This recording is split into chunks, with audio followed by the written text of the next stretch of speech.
करके आपको किताब बताई थी कि आपकी 9th क्लास में से किताब लगी हुई है। मैंने आपसे ये भी कहा था कि आप इसकी अलग कॉपी बनाएं, लेकिन मैं आपको बताऊं कि जिन बच्चों ने अलग कॉपी बना रखी है वो अलग कॉपी में कर सकते हैं, और जिन्होंने नहीं बना रखी है और जो ला नहीं सकते हैं तो कोई दिक्कत नहीं है। आप हिंदी व्याकरण लिख करके जहां से आपने हिंदी का काम शुरू कर रखा है उसके अगले पेज से ही आप इसका काम शुरू कर सकते हैं। आप हिंदी की कॉपी में ही ये काम कर भी सकते हैं। हिंदी की कॉपी में भी आप चाहो तो ये काम कर सकते हैं। यदि जिसने बना रखी है तो कोई बात नहीं, जिसके पास अलग कॉपी हिंदी व्याकरण की तो वो हिंदी व्याकरण अलग कॉपी में कर सकता है। जिसके पास नहीं है तो कोई बात नहीं, ठीक है, आप हिंदी में ही काम कर लेना। हम पढ़ रहे थे कल स्वर, ठीक है, हमने वर्णमाला पढ़ ली थी, स्वर पढ़ेंगे अब, ठीक है। स्वरों के भेद, देखो स्वरों के भेद पढ़ेंगे तो स्वर का एक भेद है उच्चारण, समय एवं मात्रा के आधार पर। उच्चारण, स्वर बताए थे ना, स्वर क्या होते हैं?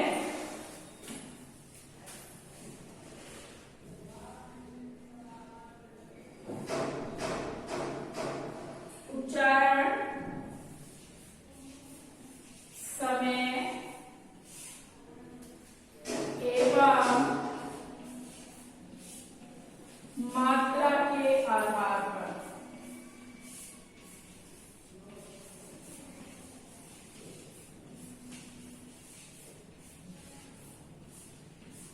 मात्रा के आधार पर एक भेद तो यह है उच्चारण, समय एवं मात्रा के आधार पर।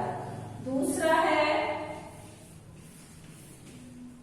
ओष्ठाकृति के आधार पर। ओष्ठा यानी होते हैं होठ, ओष्ठा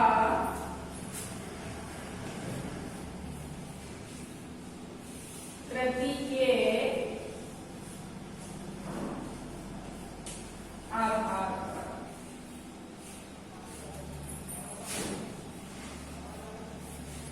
ठीक है, तीसरा देखते हैं जिह्वा की स्थिति के आधार पर। भाई जीभ से बोलते हैं ना स्वर, तो तीसरा है जिह्वा की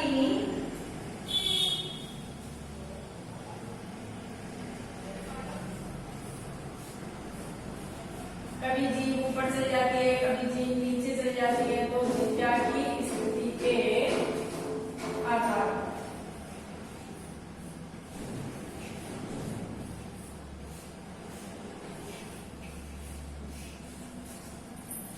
चौथा है मुखाकृति के आधार पर। मुखाकृति, हम मुंह बनाते हैं ना, कभी मुंह बनाते हैं तो हंसी आ जाती है, कभी अच्छा लगता है, कभी कैसा लगता है, तो मुखाकृति के आधार पर। इसके भेद बता रहे हैं स्वर।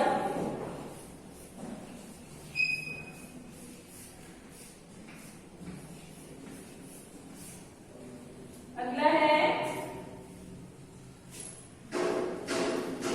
हवा के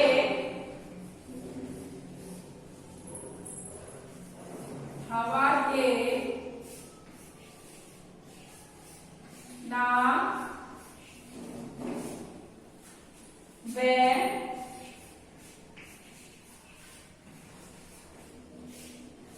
हवा के नाक व मुंह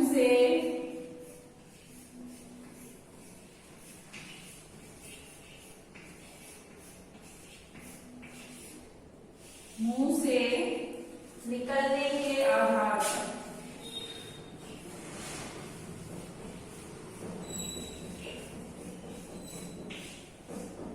निकलने के आधार पर। कल वर्ण पढ़े थे, वर्ण में भी मैंने बताया वर्ण के दो भेद होते हैं, स्वर और व्यंजन। ठीक है, स्वर कितने होते हैं? 11 होते हैं, मैंने आपको लिख के बता दिया था। अब आप देखिए, जो स्वरों के भेद होते हैं, भेद कह लो, प्रकार कह लो, एक ही बात है। ठीक है, देखो स्वरों के भेद, पहला होता है उच्चारण।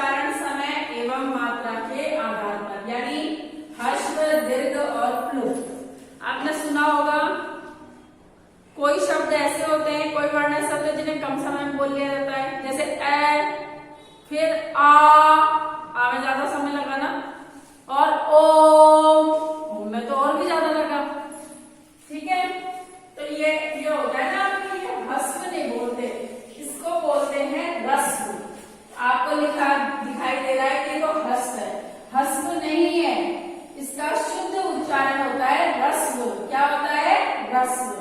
ठीक है, ये ऐसे होते हैं उच्चारण, समय एवं मात्रा के आधार पर, यानी इसको बोलने में कम समय लगा। ये हो गया ह्रस्व, ये हो गया दीर्घ और ये हो गया पुल्लिंग, या फिर इसको ओ ऐसे लिखा जाता है। अब है ओष्ठाकृति के आधार पर। ओष्ठाकृति के आधार पर वृत्तामुखी और अवृत्तामुखी। जैसे ऊ तो गोल हो गया ऊ, ए आ हो गया ना वृत्तामुखी, और जो गोल हो जाता है वृत्त बन जाता है, जैसे ओ ऊ तो गोल हो गया। तो ये क्या हो गया, वृत्तामुखी और अवृत्तामुखी, होठ के आधार पर, है ना। अब जिह्वा की स्थिति के आधार पर, जैसे जिह्वा अग्र से बोलती है, मध्य से बोलती है, पश्च से बोलती है। कभी हमारी जीभ आगे आ जाती है, कभी हमारी जीभ पीछे चली जाती है। जैसे आप ए आई ये बोलेंगे, ए आई, ठीक है। फिर बोलते देखो ऊ जाइए ना, ऐसे। अब है मुखाकृति के आधार पर। मुख की आकृति के आधार पर ये होते हैं समृद्ध और विवृत। ये होते हैं समृद्ध, विवृत, अर्ध समृद्ध और अर्ध विवृत। हम इनको एक एक को पढ़ेंगे, आप टेंशन मत करो कि मैडम क्या बोल रही है, हमारे को समझ में नहीं आ रहा है। एक एक को पढ़ेंगे, ध्यान से पढ़ना आप लोग, आपको जरूर समझ में आएगा। यानी मुखाकृति, किसी वर्ण को बोलने पर मुंह पूरा खुल जाता है और किसी वर्ण को बोलने पर मुंह आधा खुलता है। जैसे ऊ आ में पूरा खिला, ए में भी खुला, अ में नहीं खुला पूरा, ई में पूरा खुल गया, ओ में पूरा नहीं खुला। तो ये बोलता है ना मुख याद रखिए आधार। अब है हवा के नाक व मुंह से निकलने के आधार पर। इस पर हवा के नाक व मुंह से निकलने के आधार पर देखो, इसमें अनुनासिक और निर्नुनासिक शब्द आते हैं। जैसे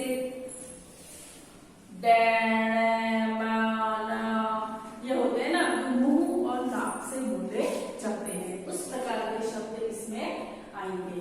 लेकिन आज हम यहाँ पढ़ेंगे सबसे पहले उच्चारण, समय एवं मात्रा के आधार पर। क्या पढ़ेंगे स्वर में? उच्चारण, समय एवं मात्रा के आधार पर। ठीक है, आप चाहो तो नोट भी कर सकते हो, नहीं चाहो तो आप वीडियो को रोक रोक के भी देख सकते हो, और इनको साथ के साथ लिखना पढ़ना है। देखो उच्चारण, समय एवं मात्रा के आधार पर इनको 3 भागों में बांटा है। कितने भागों में बांटा है? 3 भागों में बांटा है। 3 भागों में इनको बांट दिया गया है। पहला है ह्रस्व स्वर। आप सोचोगे मैम गलत बोल रही है, लेकिन बेटा मैं गलत नहीं बोल रही हूँ, मैं आपको सही उच्चारण बता रही हूँ। इसको ह्रस्व नहीं, इसको ह्रस्व स्वर बोला जाता है। दूसरा है दीर्घ स्वर। दीर्घ स्वर।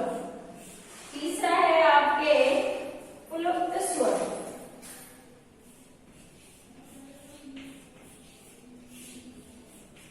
तीसरा है आपके पुल्लिंग स्वर। देखो स्वरों के भेद, उच्चारण और मात्रा के आधार पर स्वर के 3 भेद है। पहला है ह्रस्व स्वर, दूसरा है दीर्घ स्वर, तीसरा है पुल्लिंग स्वर। ठीक है, अब ह्रस्व को देखिए आप। ह्रस्व है जिन स्वरों के उच्चारण में कम समय लगता है वह ह्रस्व स्वर कहलाते हैं। जिन वर्णों के, शब्दों के, अक्षरों के उच्चारण में कम समय लगता है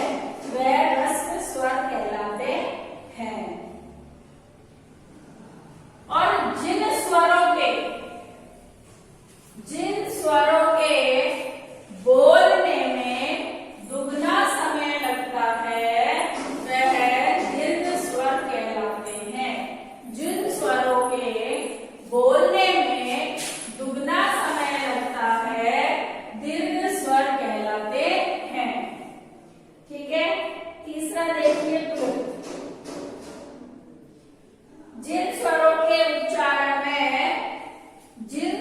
के उच्चारण में दो मात्रा का समय लगता है वह होते हैं प्लुप्त स्वर। कौन से होते हैं? प्लुप्त स्वर। कहने का मतलब यह है कि ह्रस्व में कम समय लगता है, ह्रस्व से ज्यादा दीर्घ में समय लगता है और दीर्घ से ज्यादा प्लुप्त में समय लगता है। जैसे यह है अ, ए में कम समय लगता है, यह है आ में ज्यादा समय लगा और अब मैंने बोला ओम। ठीक है, इस प्रकार के होते हैं आपके ह्रस्व स्वर, दीर्घ स्वर, प्लुप्त स्वर। ये किसके आधार पर है? ये उच्चारण समय एवं मात्रा के आधार पर स्वर के भेद है। वैसे मैंने आपको स्वर के भेद 5 बताए थे। उच्चारण समय के आधार पर, ओष्ठकृति के आधार पर, जिह्वा की स्थिति के आधार पर, मुखावृत्ति के आधार पर और हवा का नाक में मुंह से निकलने के आधार पर। लेकिन हम यहाँ पढ़ रहे हैं उच्चारण समय एवं मात्रा के आधार पर, जिसमें इसके 3 भेद हैं। पहला है ह्रस्व स्वर, दूसरा है दीर्घ स्वर, तीसरा है प्लुप्त स्वर। जिन स्वरों को बोलने में कम समय लगता है वो ह्रस्व स्वर होते हैं।